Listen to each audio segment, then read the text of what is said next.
Hello, friends and neighbors. Welcome back. Thank you for coming back to my channel. JT here. Welcome to Moto Knives and Guns by JT. Well, first of all, I want to say thank you for everyone that tuned into my last video on the review of the Purple exclusive DLT Yojimbo 2. Got a lot of feedback on that. I really appreciate everyone checking that out. A lot of hits on that, really fast. And again, I just want to reiterate that just my personal opinion about the downfalls that a blade for self-defense has that would have any type of moving mechanism, just out of my experience. And again, not to downgrade anyone else's experience or education or anything like that, but that is just what I have come across. Again, thank you very much for watching that video, and I appreciate the new subscribers. Please share, subscribe, like, and comment. What I would like for you guys to do after you finish watching this video is let me know if you have any experience with these guys. I am sure that you remember, if you tuned into one of my first videos, that right now I think has about 10,000 views, one of my popular videos. And please, if you do revisit that video or visit that video, I apologize for the lighting. It was really bad. I've learned not to use LED lights because they have this pulsating effect going on, and I apologize. But I thought it's been a while since I did a video on these Dessert Warriors, and I thought I would update you guys on what I have gotten since then. And I'm telling you, this knife started out as a joke. You have to blame Blade HQ for this, and the urban legend is that someone made an order to Blade HQ for the Desert Warrior, and somehow they misspelled it, dessert. And they said, okay, how do you like it? And they said, what the heck is this? And they came out with the Dessert Warrior, this donut theme that we have going on here. Please, disclaimer, if you do have one of these, or you do get one of these, don't lick it. It looks that delicious. But first of all, my that video that I did the first time, it got a lot of hits on it. I think I was one of the first YouTubers to do a review on it because I ordered it like on a Monday from Blade HQ because it was the new release and no one really paid that much attention to it. And all of a sudden, like a month later, it just blew up. And this is what started the whole thing. This is the original release of the Dessert Warrior. And I have number 467 of that original release.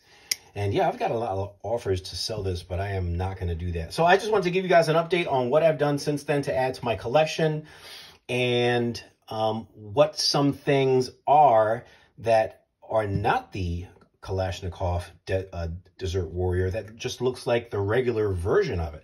I'm sure you guys have seen these and say, well, I wonder what the regular one looks like if you haven't seen it. So I'm going to do that. So let's start out with the original. This is the original, where are my notes here? I got notes here somewhere. Where are they? Hello, notes. Ah, got them right here. So the original Dessert Warrior came out at a length of 7.625 total in length. And I think the blade length is 3.25, and it's made of Aus 8 steel in a dagger point style. It's got a nice flat ground to it. Aluminum handle, and the weight of this little guy is 3.70 ounces. So this is the original one that started the entire craze. These came out numbered.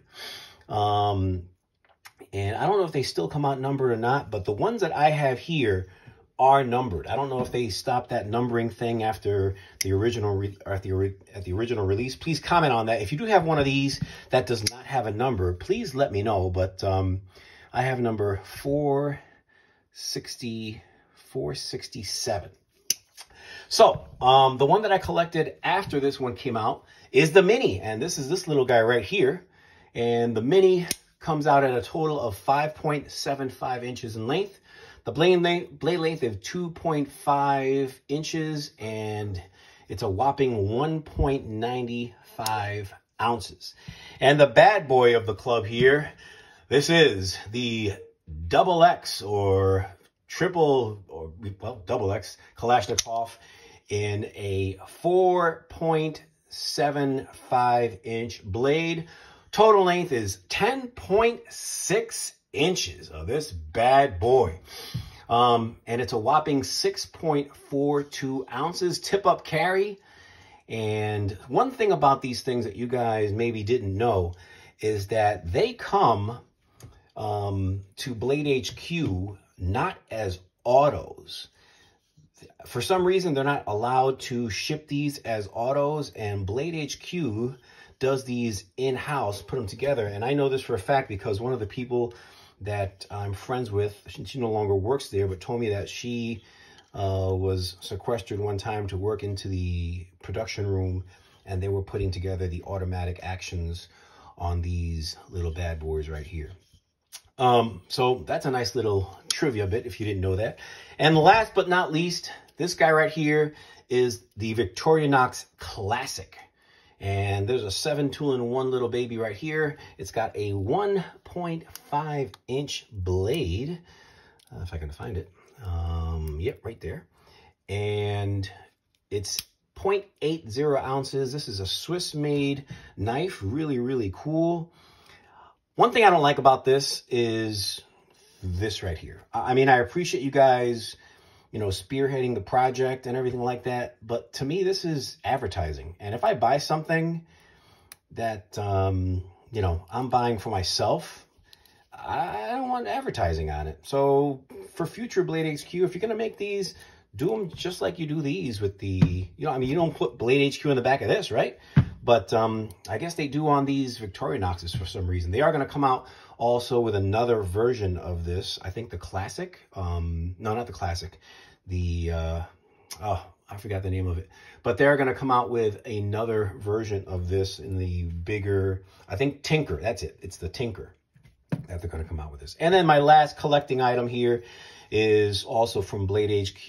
And this is just an homage trading coin here that has a nice little donut with a little cool little donut hole in there. So that's what I've got so far. That's all I have. What I want to do now is show you what the regular versions of these look like. And again, here is the double X Kalashnakov, just without the dessert dressing on there. And this is also an auto. One thing they did with this one that they didn't with this one, if you notice, check this out. What is that steel made out of? This is Aus 8 steel. However, the regular version is in D2 steel, a preferred steel, if you ask me, a more user-friendly steel. So, you know what? How about you guys do the rest of these in D2 steel? Because, you know what? Aus 8 steel just doesn't cut it for me. Aus 8 is what I call a novelty steel. It's not something that I want to really use for your everyday grinding, and I'm not going to really, it's not a hard use steel. So here I'm going to show you the original version, what it looks like. That's basically the same length of the original Kalashnikov in your, what size is this? Is in your 3.25-inch blade and Aus 8 steel. Well, actually, no, look at this. I've never noticed that. This also, the regular version, is in D2 steel. Interesting. So it looks like the regular versions are D2, and they're doing these desserts in Aus 8. Let's see if the same thing goes for the Mini. I also happen to have one of these right here. So this is the Mini, and again, this is 2.50-inch blade, and I've beaten this one up a little bit. I do carry this every now and then. This is an Aus 8 steel, so I'm wondering, since I've gotten these lately, maybe they converted to D2 steel, which is a great thing. I wouldn't mind paying a little extra for the D2. And then let's look at the classic Victorinox, and this is basically what it looks like without the Blade HQ advertising. So there we have it. Everything side by side, what it looks like in the original scheme, and there you have it. Some stickers here that, you know what, if companies send me stickers, I'll put them on there. I appreciate that. Oh, one little thing I wanted to show you guys too. Look at this Kalashnikov in this Boba Fett configuration there. I thought this was pretty cool. So this also came in the AUS 8 steel. This one is an exclusive from Smoky Mountain Knife Works, and it does look cool, but I don't know, the way they did the colors to me is a little hokey. Not like how Microtech does their Boba Fett or their Bounty Hunter themes. This, I can take it or leave it. I mean, I get it, but to me, this looks a little hokey to me. Oh, so what I want to do now is show you some knives that are going to be coming in the future, or already are in production, but they might be hard to get. If you really like this craze and you really like this donut theme, these are some knives that are coming out that if you dig really hard, you can probably find them. But as of now, Blade HQ is sold out, but they do have some of these. So what you can find also in your donut theme is going to be a Microtech LUDT. If you like that, that's also out there. They also have the Ultratech. This is an LEO version produced in May of 2020. I like it because it's got black on one side and blue on the other. And the reason they did this, and I spoke to one of their people that work in-house, is if you're LEO, if you're law enforcement, a lot of departments don't allow colors showing other than what's been issued to them. So this would be the part that's showing in your pocket right here, exposed, maybe a tiny bit. And then when you take it out, you've got the blue that will not be showing. I thought that was a pretty cool touch. So this is another option that's coming out there in the Dessert Warrior theme. They're also doing a Microtech UTX 85. This is my Zombie Tech version that I've had for a little bit. Let me see, when did I get this? This does not have a date on it, I think. That's one thing I don't like about these, is if you get these themes, they don't have dates on them, they don't have serial numbers on them. It is what it is. But anyway, and again, this is the Tinker that's going to be coming out in the dessert theme, and those are just some examples of things that you can get that come out in the donut theme. There's also other companies that are going to be coming out with Dessert Warrior themes, like CVV and also ProTech, if you like that thing.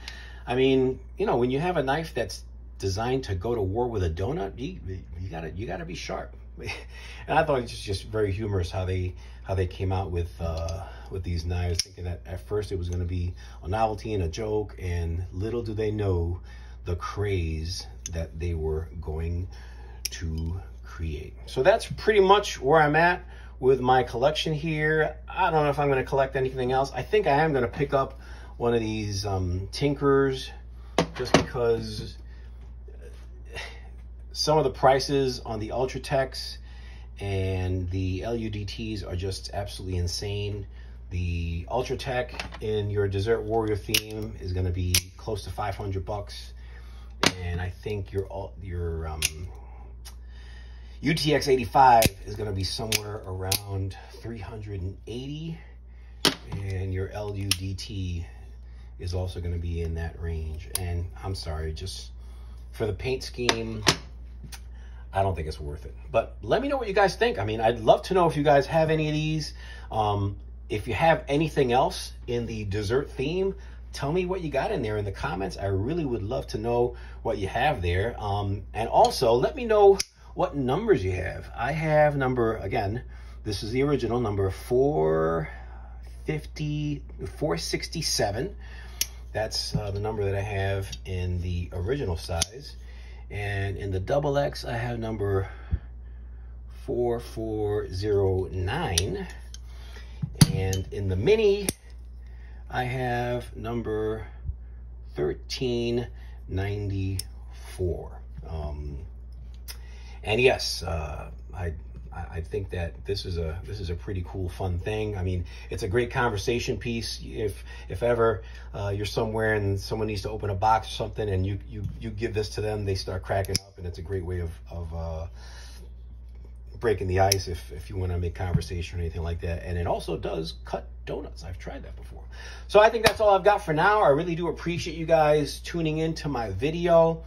I've got another video coming up. I'm going to try to do that one next week, and you're not going to miss it. The title of that video, well, let me just tell you what the theme of the video is going to be, and I'm going to show you right here. This right here is a Case Barlow from the 1970s, and this is going to be a video that a lot of case aficionados are probably not going to be too keen on, because I've got a problem with case, and I'm going to tell you exactly what led to my being a little disgruntled with the case company, and I'm going to give you all the details in the next video. But bottom line is, Reader's Digest version, they did not honor the warranty, and the title of this next video is going to be what case doesn't want you to know about their very, very, very limited warranty. And I'm not too happy about it. You know, I've been